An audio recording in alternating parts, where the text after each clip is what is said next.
Halo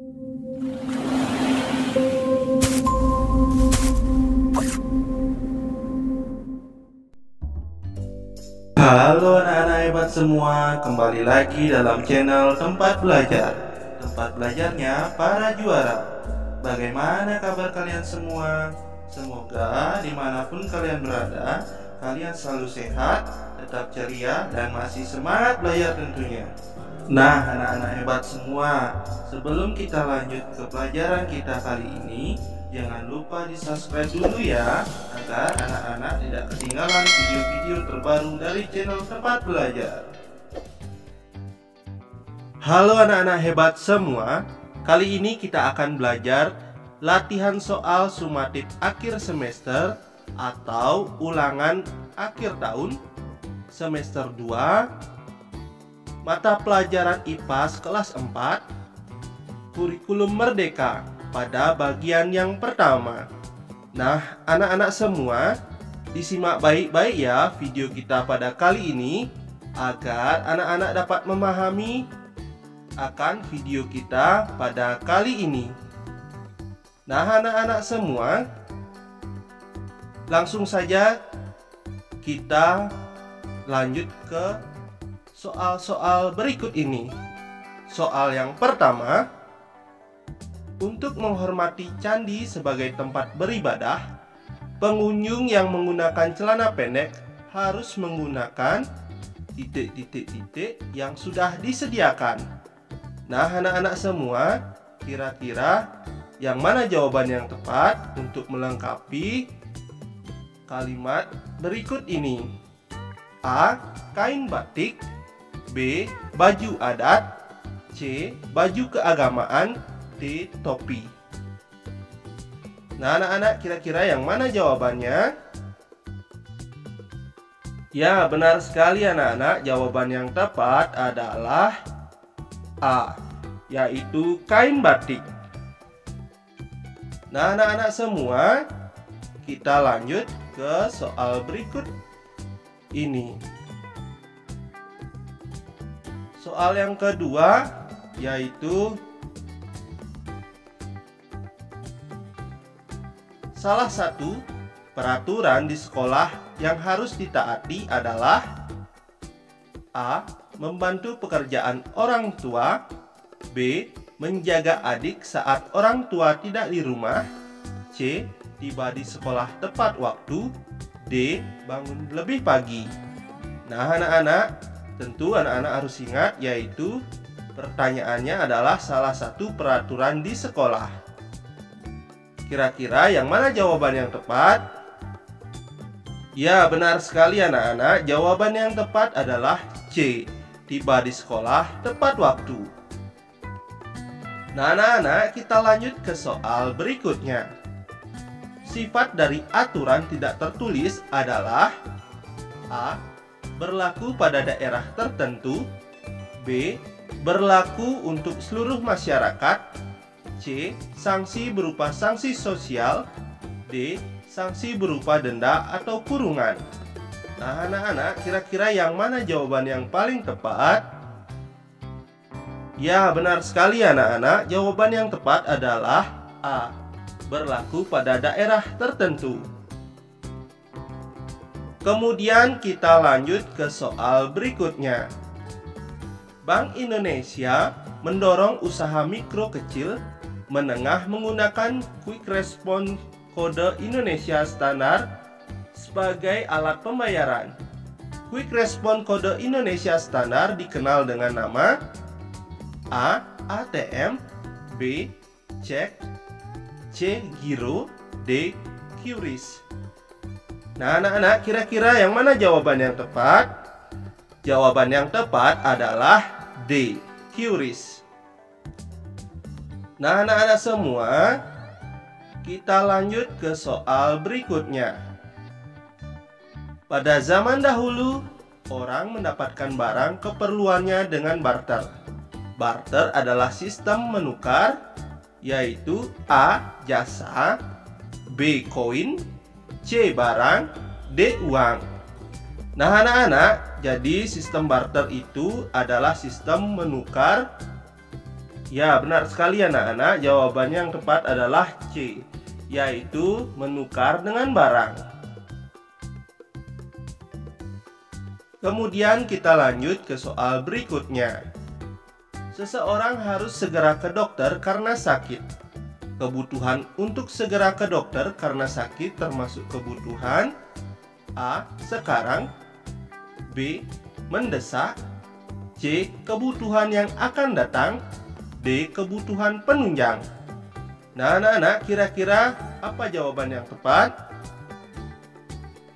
Jawaban yang tepat adalah ya, benar anak-anak. Jawaban yang tepat adalah B. Kebutuhan mendesak, yaitu jika seseorang harus segera ke dokter karena sakit. Jadi kebutuhan untuk segera ke dokter karena sakit itu termasuk kebutuhan mendesak. Nah, anak-anak, kita lanjut ke soal berikutnya. Kipas angin, mesin cuci, dan lemari es tergolong kebutuhan. Nah, anak-anak, kira-kira ini contoh dari kebutuhan apa ya? A. Primer, B. Sekunder, C. Tersier, D. Pokok. Yang mana jawaban yang tepat? Nah, anak-anak semua, jawaban yang tepat adalah B. Sekunder. Jadi, kipas angin, mesin cuci, dan lemari es itu tergolong kebutuhan sekunder. Kemudian kita lanjut ke soal berikutnya. Nasi liwet, rendang, gudeg, empek-empek, papeda, ayam betutu adalah contoh keberagaman titik-titik-titik di Indonesia. Nah, anak-anak semua, dari makanan tadi adalah contoh keberagaman apa ya yang ada di Indonesia? A. Makanan khas, B. Bahasa daerah, C.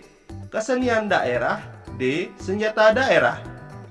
Ya, pastinya jawabannya adalah makanan khas. Jadi nasi liwet, rendang, gudeg, empek-empek, papeda, ayam betutu itu adalah contoh keberagaman makanan khas di Indonesia.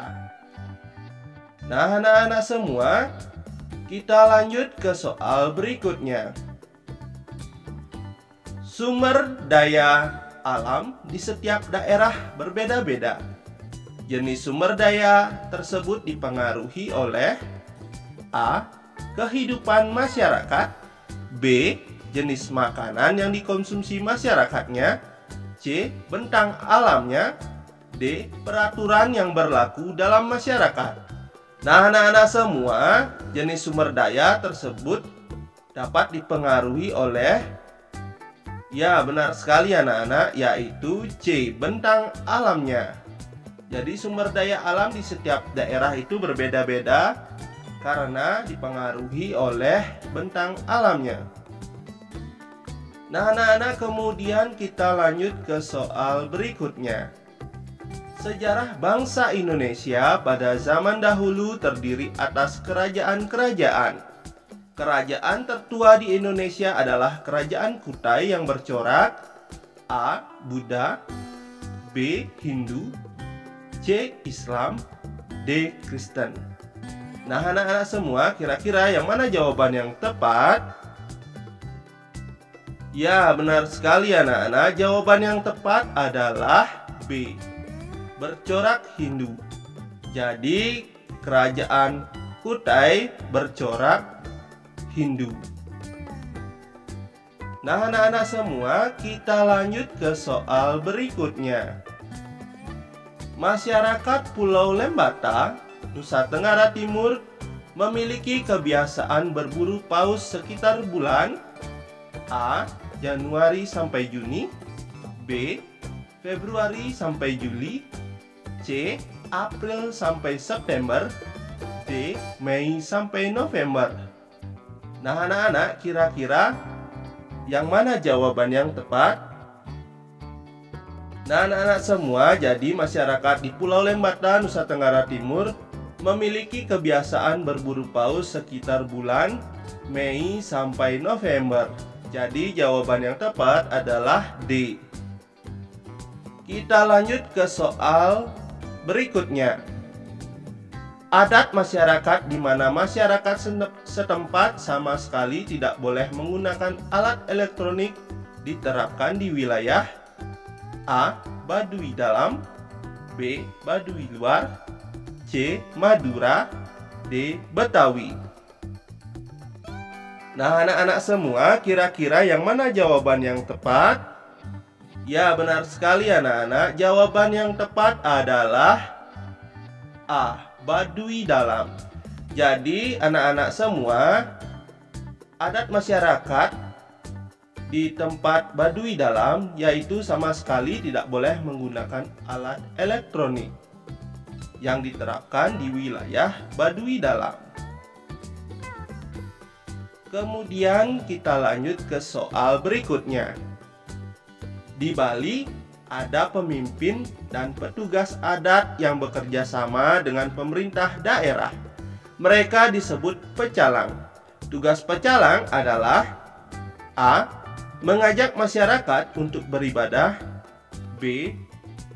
Pemimpin ibadah dalam masyarakat, C. Mengajak masyarakat untuk membersihkan lingkungan, D. Menjaga keamanan dan ketertiban lingkungan supaya upacara adat dapat berjalan dengan lancar. Nah, anak-anak, di Bali tugas pecalang itu adalah menjaga keamanan dan ketertiban lingkungan supaya upacara adat dapat berjalan dengan lancar. Jadi jawaban yang tepat adalah A.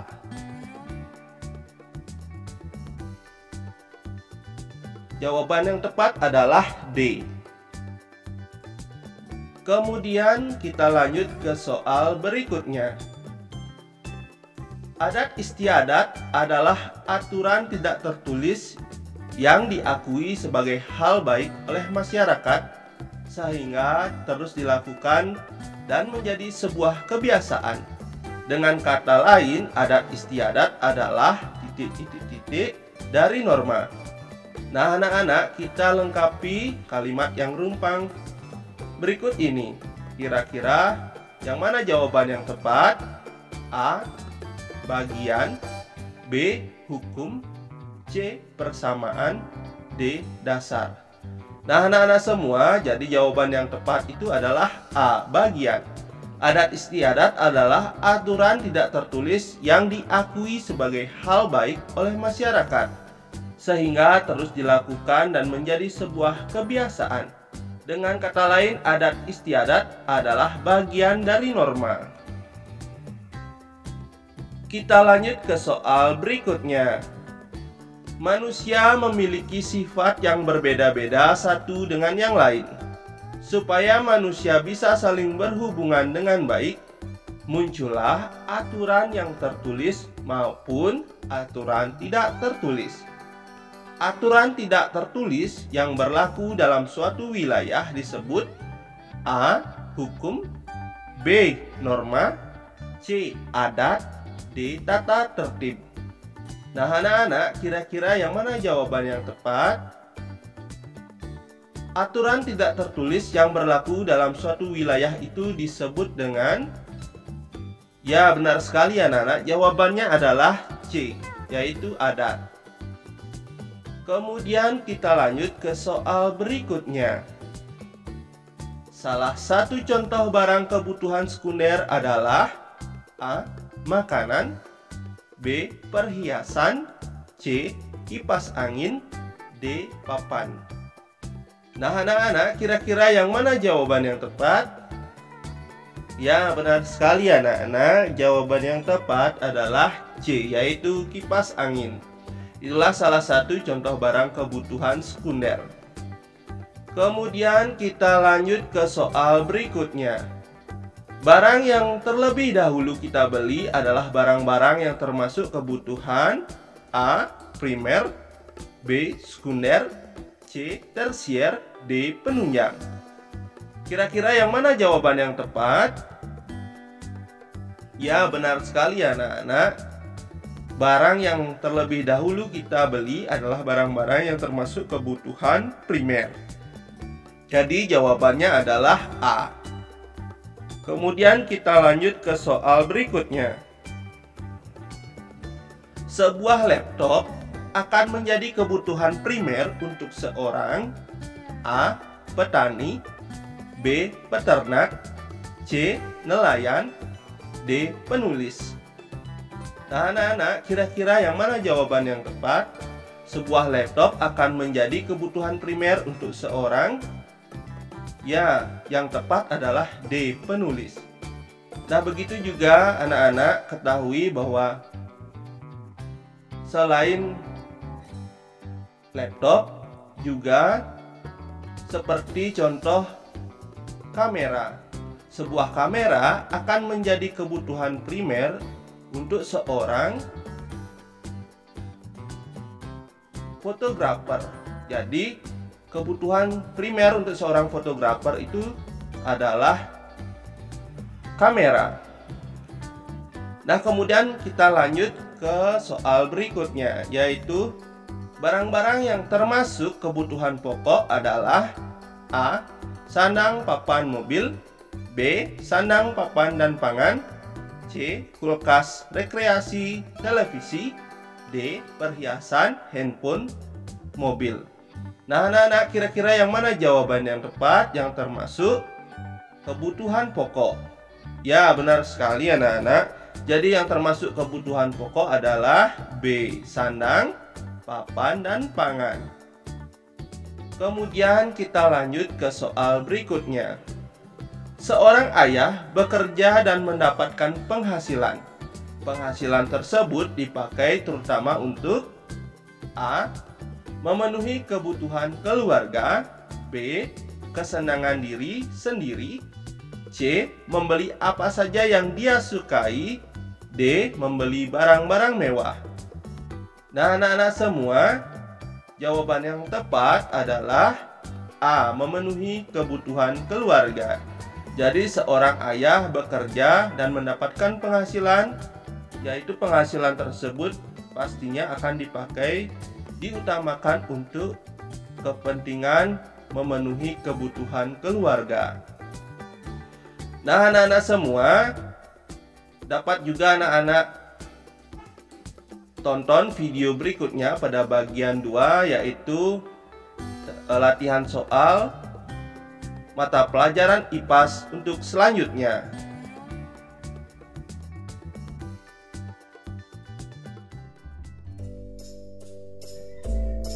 Nah, anak-anak hebat semua, berakhir sudah pembelajaran kita kali ini ya. Semoga melalui video tadi anak-anak bisa mengerti dan memahaminya ya. Jangan lupa like, comment, share ke teman-teman kalian, dan juga subscribe channel ini agar anak-anak tidak ketinggalan video-video selanjutnya. Sampai ketemu di video selanjutnya ya. Bye-bye.